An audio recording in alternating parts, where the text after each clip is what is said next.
All right, folks, welcome to another episode of the GreenCourt Connections podcast. I'm your host, Jay Bland, and I have a nice shirt on today because we have a very special guest. GreenCourt Connections exists to help connect our listeners on a deeper level with the hardworking folks that work in and interact with government agencies and court systems. Super excited about this episode today. Our guest is one of the most well-known faces and voices in child support. She's an absolute blessing to the program and has been for many years, and I'm fortunate to call her a friend.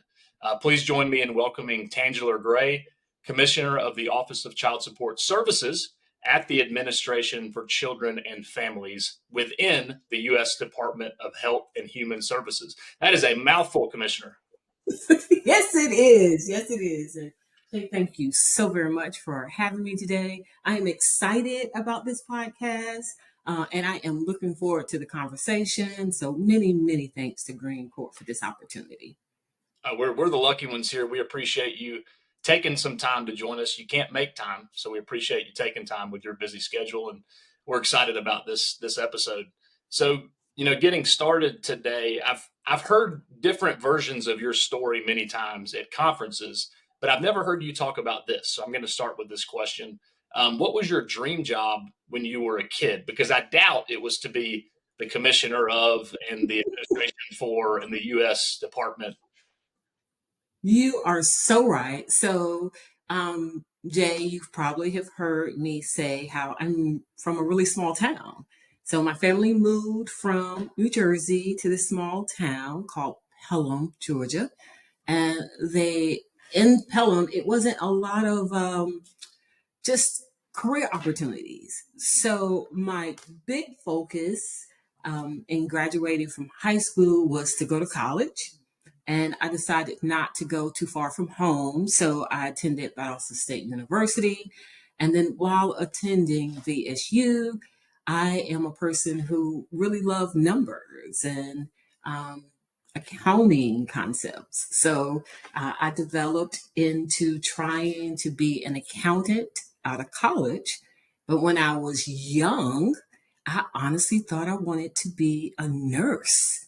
But I can't stand the sight of blood, not too much of it. So that transitioned really quickly, Jay, really quickly. Yeah, not liking blood and wanting to be a nurse would be like hating numbers and wanting to be an accountant, right? So you had to adjust a little bit.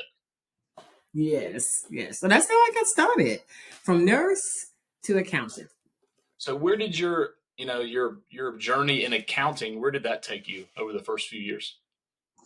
So as I mentioned, I graduated from Valdosta State University, and I didn't have the funds, Jay, to actually move forward with taking the CPA exam or the CPA course. So I pursued a job with state government, and I was like, okay, I'm just going to get this job with state government, get started here, and make enough money for me to take my exam, make enough money to take the course, and then pursue my dream. So my first official job after graduating was an accounting clerk position with the Georgia Department of Human Services. And it was a really easy job, Jay. I mean, we received payments during that time in the mail. We had to identify what case the payments needed to be applied to. And I just figured, okay, this is a great way to get things started. Well, that tells us a little bit about how you got started with the child support program, but tell us a little bit more about your journey from accounting clerk all the way up to child support director here in the great state of Georgia. Yeah, so I have to admit, the Georgia Department of Human Services, they have been very good to me, Jay, very good. So I started in the clerk role, as I mentioned. A little over a year later, I was approached about pursuing other accounting positions. And so I moved 9 different times in my 20-year span with DHS. I moved from accounting clerk to accounting tech, from accounting tech to accountant, Then I served as like what was called back then, Jay, as a funds adjustment team supervisor. Hmm. Moved from that role into the um, regional accountant position, regional manager, actually, because we had a total of 10 of them, from the regional manager's job to state ops, responsible for contracts and, billing and things of that nature, from state ops to deputy director, and then from deputy director to director. Yes. And what year did you start your directorship? So, yes, I was appointed to that role in July of 2013. That's right. Yeah. Yeah, that's I was just about to finish law school. So that was a good year for both of us. Yes, it was. Yes, it was. And then I don't share this often, Jay, but prior to me being appointed to the director's position, I was the first person to be appointed to the deputy director's position in Georgia ever. How did that happen? What usually happens, and how was that different? So the deputy director's position normally is recruited for, just like any other role in the department. It is extremely unusual for a person to be appointed to that role. Now, it's the norm for people to be appointed to the director's position because you serve at the pleasure of whatever commissioner we have in place. But the director at the time was very adamant about the skill set he felt like he needed in that role when he became the commissioner. And so he appointed Renata Hurd as the director, and he appointed me as the deputy director. And that was a very unusual approach. Was trying to remember those times. Was that when Governor Deal was in office? Yes. Man, you talk about a great Georgia leader. No matter what side of the political fence you fall on, Governor Deal is beloved across the state. Yeah. Keith Horton was the child support director prior to becoming the commissioner for DHS. And he, Deal, if I'm not mistaken, appointed Keith to that role as commissioner. Well, you don't make those kind of leaps. I mean, you talk about your journey from accounting clerk to all the way up to deputy to director, and then what you've done since then is simply incredible. I know that my journey without mentors that were impactful to me along the way, I would not be where I am today. And I imagine it was the same for you. So I'd love to take a minute maybe and share with us, some of the most impactful mentors you've had in your professional life. Jay, you said it best. I want to be 100% clear that I have just been so blessed, not just based on performance, but I have been so blessed with having multiple mentors in my life. The first I would like to start off with is Robert Riddle. Mhm. Robert Riddle served as the child support director during my time in the program. I had very little interaction with him on a daily basis, but Robert took an interest in me after having a problem with an employee. Okay.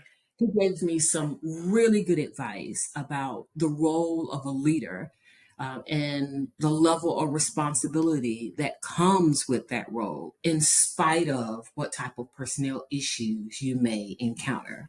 And so I remember that like it was yesterday. I also had someone very special who took an interest in me personally and professionally, and then that was Cindy Moss. Cindy served as the director after Robert Riddle left, and many know Cindy's reputation, very hard worker, very smart. She too took an interest in me, and she pushed me, Jay, really hard to pursue other opportunities where I did not want to leave the accounting arena. That was my passion. I felt like that was my perfect fit. And she, along with Keith Horton, encouraged me to get more into process improvement, public speaking, customer service. And Jay, I just want to openly tell you, I took that advice, but I went along kicking and fighting because I was thinking that was not the role for me. Big. And then I would be remiss not to mention, not only, like as I said earlier, Keith Horton. I want to really lift him up because Keith had this gift. He, Jay, was very good about identifying people's strengths and placing them in positions where their strengths were highlighted. And so I really respected his support and his encouragement because he pushed me to do things I honestly thought I didn't have the ability to do. And I think many know Robin Crittenden as well. Robin did do a very good job of providing me with some tough love, making sure that I was always looking at opportunities to improve, um, being very conscientious about image, um, making sure that I was focused on the big picture and not just child support. So, Jay, I have just been so blessed with so many really positive mentors.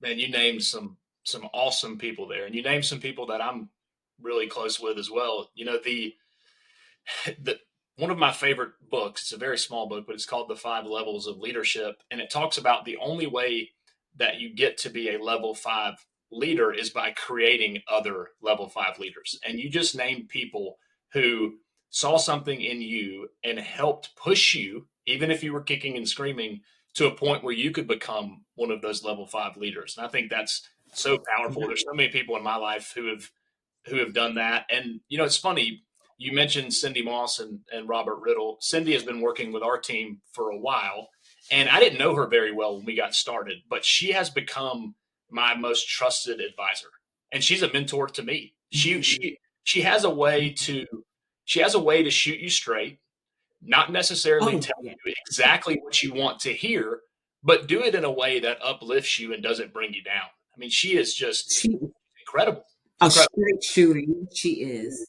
Yes, she is. Very passionate, but she's going to tell you the truth. She's going to tell you the truth. And she'll also, in my opinion, that's what makes her compliments so valuable, because Yes. she's not one of those people that's just going to give compliments for the fun of it. When she tells you Mhm. you did a good job, or when she tells you you're a good leader, it carries weight because of how honest she is. I agree 100%. 100%. Cindy is not the person that just gives out that flattery. Oh, and it's funny, two of your mentors are married. So Robert Riddle and Cindy Moss are husband and wife. And the times that I see Robert, it's so funny. Cindy and I will be on a Zoom call, and she'll have her background up, and all of a sudden Robert's face will just peek through the background.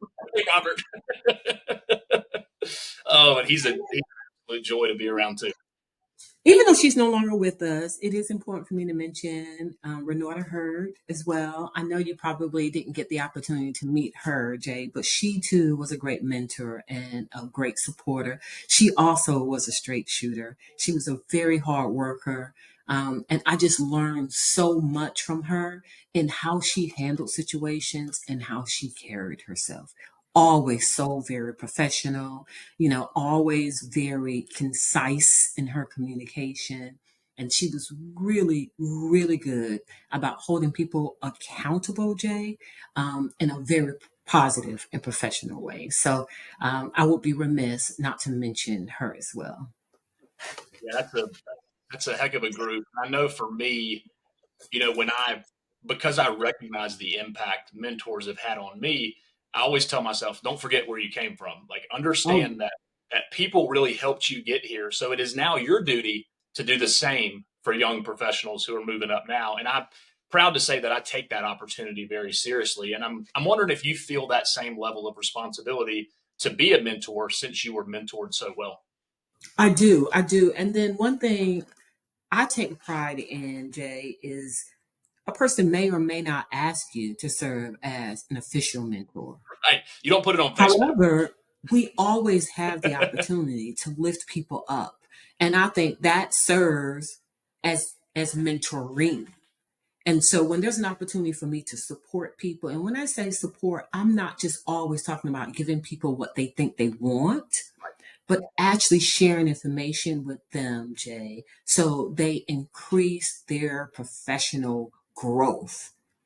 And so I think that's the true meaning of mentorship, making sure that you are supporting people, that you're being open and transparent with people, whether they ask you to serve as an official mentor or not. And very well said. And I think, one of the most important things there is creating an environment where you can give feedback and people feel comfortable giving you feedback. Because I think there's this misunderstanding that a mentor relationship is one way, right? The mentor's giving all the advice to the mentee. It's really not how it is in my experience. You have to create an environment and a relationship where you can take feedback and criticism before you even think about giving it. Oh, I agree. And then it's funny you should bring this up, Jay, because I think you may have heard me talk about this pie concept that I'm crazy about. Reed Kimbrough, my former deputy director in child support, introduced me to it. And that performance and image and exposure that that pie concept represents, Jay, I talk about it all of the time because in that concept, I remind people that it's not just a manager's or supervisor's responsibility to mentor and to provide professional development. The employee, Jay, has some accountability and responsibility as well. So this is a joint effort. We have to be willing to receive criticism, not just employees, managers as well. And then we also have to make sure that we're creating that environment for that exchange of support and information. I agree completely. I think it's definitely a two-way street. And you don't, to your point, I've never walked up to somebody and said, "Hey, would you serve as my mentor, please?" It's not like that. You don't change your relationship status on Facebook to mentor and mentee. Agreed. But Agreed. It's about the relationship. yeah, it's about the relationship. It's got to come natural, and it often comes, in my opinion, it comes from places that you don't expect. And I think that's what makes it so much fun is that you can, if you let things naturally happen, you can wake up one day and say, that person has really helped develop me, and I never thought they would. Exactly. Exactly. I agree 100%. Well, you've seen the child support program from a lot of different levels. I mean, if you think about your career over the past 12, 13 years, you've seen it from a lot of different perspectives. But now that you are the commissioner and you get to see it from that level, what are some changes that you would like to see in the program over the next 10 years? I mean, what's on your wish list? Well, Jay, I know you've already heard me talk about what we've done so far during this administration, and I am just so excited about those changes that focus on those three P's, the people, the process, and the performance. I think that stays true to my vision of engagement. As it relates to the future, though, Jay, there's just so much work I feel like we need to address in our program and to ensure that our program doesn't continue to be viewed as a collection agency only. I mean, that is the biggest thing I really want to lift up. For example, we need, Jay, to make sure that our child support program continues to stay relevant in the future. I think a lot of times, unfortunately, people are not looking at this laundry list of external factors that are going on that could negatively impact our ability to continue to be significant to the people that we serve. For example, I mean, Jay, we have women who are not necessarily having children at the same rate as they have in times past. Some women are definitely either having children later or not having children at all. A number of children being born out of wedlock is decreasing in specific areas. A second example is our number of cases, Jay, across the nation has declined. A third example is people are different. The younger demographic communicates, moves, and operates differently. It is our responsibility, Jay, to respond in a way that they want to be engaged with, in a way that they want to operate with us. I mean, even processing child support payments will change in the future. We really need to be evaluating our current processes. Jay, we have to evaluate the people that we are serving to determine what steps we should take to meet their needs. And then the performance piece will be dictated based on those changes we make in an effort to grow and lay a stronger foundation for our program in the future.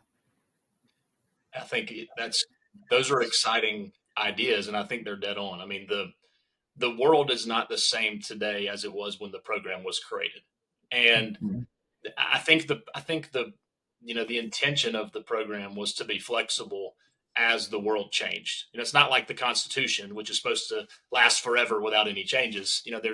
There's things that need to be looked at, and I think one of the things you're talking about there is kind of that whole family approach, right? Which you Mhm. hear a lot of people talk about today. What exactly for our listeners when you hear people talk about that whole family approach, what are they talking about?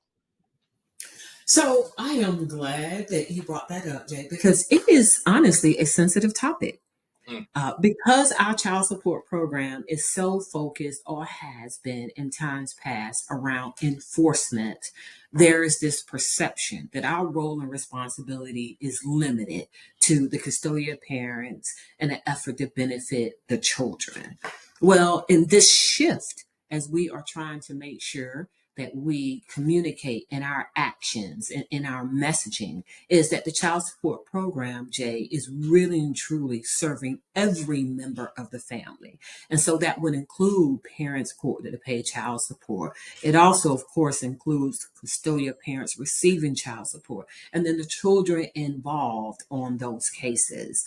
And so the whole family approach is in the effort to transition from a limited lens of enforcement to a broader lens of engagement. And engagement includes providing services to parents coordinated to pay child support as well, and the effort to benefit every member of the family. And that is the reason why I'm so proud that on June 5th, 2023, when we changed our name from the Federal Office of Child Support Enforcement to the Office of Child Support Services, that in itself is a value statement.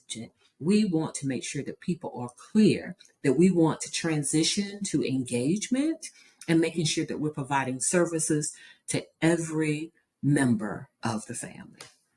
yeah, I mean the money's important, right? I mean, if you've got a family that needs money to feed the children, it's hard to argue against the fact that the money's important. But it's also hard to argue against the fact that it isn't a worthwhile effort to help make a family stronger, make people better parents, help them be better people and better parents. I mean, that's at some point that has to be the goal too, because you can take a check from one place and put it in another and really not affect that family at all. And then it's funny you bring that up because unfortunately, there are specific tasks that our program is required by law to perform. And we're pretty good at it. Our national program is very good at these specific tasks that are associated with specific performance indicators. But the unfortunate piece is those tasks don't tell the story for the entire family. It actually doesn't tell the story for the child, not the full story, or the mother, or the father, or whatever type of relationship challenges and or issues the family is dealing with. Those specific tasks and performance indicators, Jay, do not tell the entire story. Yeah, I mean and we've talked a lot. I've had some guests on this podcast who are a little bit more old school in how they view the child support program, and I've had some guests who are very new school, if you will, on how they view the program. And one question I have for you is, how do we balance those two concepts? I mean, you've got enforcement and you have engagement, and I realize they're not antonyms by any means, but there's the risk that you go too far with one and you neglect the other. How do you think we balance these two concepts of enforcement and engagement? And I am glad you asked that too, Jay, because honestly, it's on a case by case basis. Hmm. That's the real answer. It's on a case by case basis because when you mention old school, let's be frank. Jay, there will be cases where enforcement is the most effective methods that we can take in order to ensure that financial and medical support is provided to the child or children on those cases. I mean, we are not saying that it should be one or the other. What I'm communicating is that instead of assuming that it should be all enforcement or assuming that it should be all engagement. We really have to take our resources and do a better job of looking at our cases individually to determine what would be the appropriate course of action for this family. That is what supports a whole family approach. Every family is not the same. Some will require enforcement. Others need that level of engagement through additional services. That's how Yeah, we find the balance. I think that's I think that's a great answer. Is you have to look at it on a case by case basis, and you look at my concern is that some of the rules and regulations will remove the ability for someone to insert common sense. And you see that a lot, not just in child support. You see that in a lot of different areas where there are these rules that someone has to stick to, so they neglect common sense. I think about a story that Shanine Moore told me about. A father who was a truck driver and was trying to get back to work, and they took his driver's license away. Well, if you're a truck driver without a driver's license, it's going to be pretty hard to make money. It's going to be pretty hard to send that money to your family. Yeah, and that's a really good example. I know the driver's license option is not a very popular one. And again, it's on a case by case basis. Like you mentioned, in this particular situation, you definitely want to make sure that we are not adding barriers to parents going to pay child support and preventing him or her with the ability to pay and pay as ordered. One other area, Jay, that I like to focus a lot on is contempt and incarceration orders. I mean, the truth of the matter is the same applies there. Back in the day, during old school times, those were our most effective methods. Jay, if you had a contempt action or someone that was incarcerated, we pushed hard and pursued lump sum payments as much as we can get. But our view may have been effective for that period of time. But in the long run, Jay, we're talking about one time payments. You can't incarcerate a person or contempt them daily or frequently. And then the cost associated with Right. getting a contempt order and getting an incarceration order is just a cost that we assume was required. Well, in actuality, when you evaluate it, you need to evaluate the appropriate method for this particular case, which could reduce our costs drastically as it relates to incarceration orders, contempt actions, even our image and issues around the driver's license process. So I cannot stress enough, Jay, if we are more proactive in identifying what actions is appropriate for this particular family, it is a win-win all the way around. It's a win for all members of the family and the effort to get them the financial and medical support we need. It's a win for the parent court to pay child support so he or she is self-sufficient and has the ability to pay and pay consistently. And it's a win for the child support program as well as it relates to our performance and all of the perks that come with performing well under this program. Yeah, I think one thing that gets me out of bed every day is what we're doing for programs is freeing up time so that these caseworkers can focus more on these individual cases. The less manual tasks you have to do, the more time you can focus on what you need to do. And that's powerful to me. That's kind of our idea of meaningful work, is that just maybe if we remove some of these steps that are in between point A and point B, some caseworker can have the time and the energy to sit down and look at one case and say, what exactly does this case need from me? Instead of looking at a stack of 200 and saying, I got to get through all those before 5 p.m. Agree. Agree. 100%. Time is not a resource that we definitely have a lot of.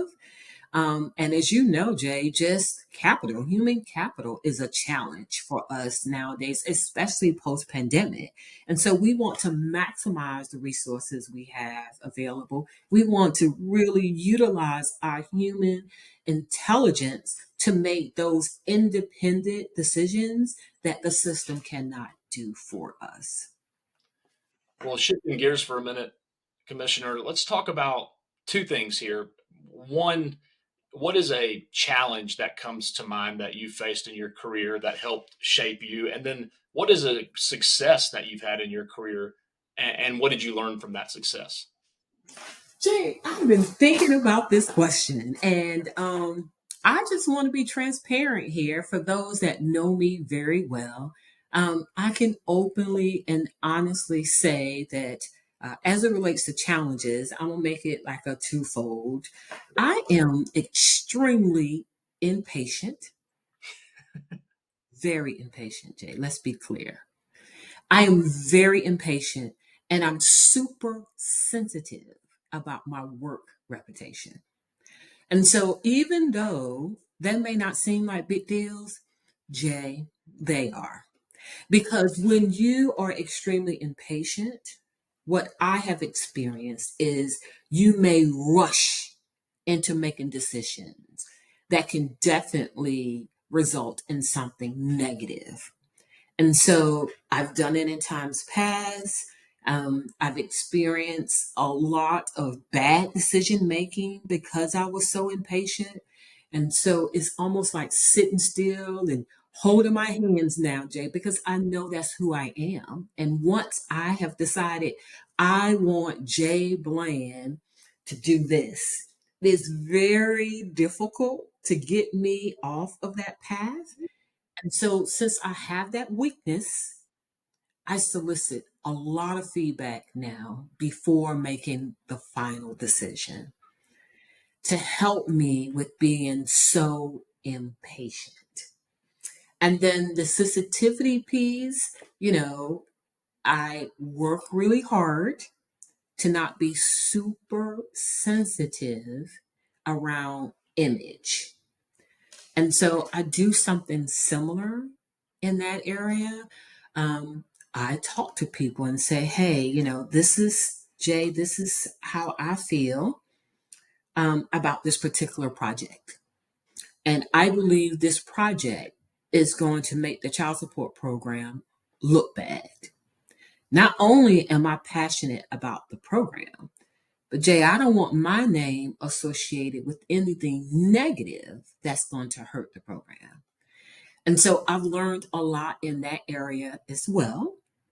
And sometimes you just got to bite the bullet. If you feel firmly and strongly about a particular decision, because every decision is not going to be supported or liked. And then what I've also learned about being super sensitive is you should prepare. You should prepare for the negative blowback. And those are the two areas that I work on really hard, Jay, every day. Yeah, I can relate to that a lot. The impatient thing, and I work with an executive coaching group that's super helpful. And what they've taught me is some of the things that I'm worried about, they actually get me to lean into it harder and find a way to make it a positive. And one good thing about being impatient is you're not scared to make decisions. That's a good thing. There are a lot of people out there who are so hamstrung by all these thoughts that they have, they never can make a decision. I've seen it. So finding that gap between, you know, I, I don't want to be scared to make a decision, but I don't want to act out of emotion and make the wrong decision. Right. So finding that soft place is something that I work on too. And so we share that. And then sensitive, man, I share that one with you too. I hear people say, "We just, I don't care what people think." I'm like, man, I really do.